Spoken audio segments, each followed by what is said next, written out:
And let's begin right there. Michigan State had a couple of problems early, but they really pulled away in the second half of this game. You're right there. Give us a thought or two.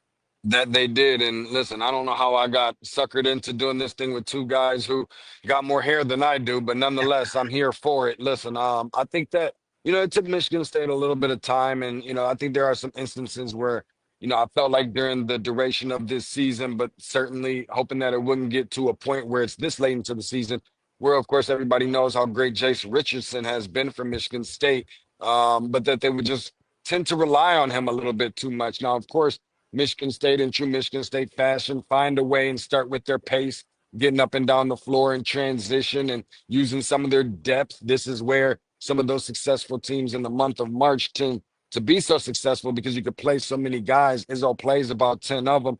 I don't think they could have won this game possibly without the play of Cohen Carr, who's probably more of an athlete than a basketball player. But nonetheless, able to get some big-time dunks, some rebounds, which is something I thought would have to be a contributing factor if Michigan State was going to win this game. And then they found a way, some way, somehow, unfortunately, for Earl Timberlake, a former McDonald's All-American. You're familiar with this name. TJ, a transfer from Memphis, now at Bryant, bloodied him up a little bit, so it got a little bit physical. I think the tides kind of turned on the game a little bit. From that standpoint, after all of that happened, but Michigan State finding a way to extend the lead, just wearing Bryant down a little bit too much and getting out in transition. And I know you're going to have to go in a few minutes, maybe less, because that room that you're in is about to get occupied when the Michigan State game ends. They're up 85-60 as we do this live in the final minute. Say something about New Mexico, a battle with Marquette, and New Mexico outlasts Marquette with Donovan Dent, with JT Toppin, the younger brother of Obi Toppin, Richard Pitino, and New Mexico. You saw him firsthand. Say something about that, DeShaun.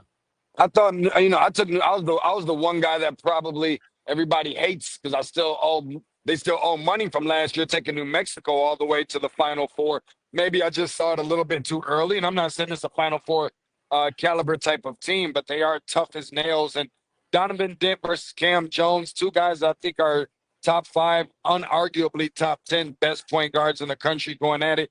Donovan Dent is just so smooth. I mean, he's right there at the top of the list for best point guards in America, but it's not just him. They got a guy, Nolan, on their team who's definitely a deep threat from the perimeter. How about this name? True Washington, who is a sophomore. True, T-R-U. This is his real name. True Washington, who's a sophomore out of the Arizona area. And he's very tough as well. He's their glue guy. He's their emotional leader. He's kind of got the sneaky athleticism to go with some of that. Plays a lot bigger than what you would think he is. The energy, the physicality that he comes with. It's going to be tough for Michigan State. I'm going to ask in the postgame presser, Tom Izzo, a little bit about how much he remembers Richard Pitino from his time in the Big Ten at Minnesota. Should be a really interesting game. Definitely not an automatic shoe-in for Atlanta or for Michigan State to advance to Atlanta. They got their hands full.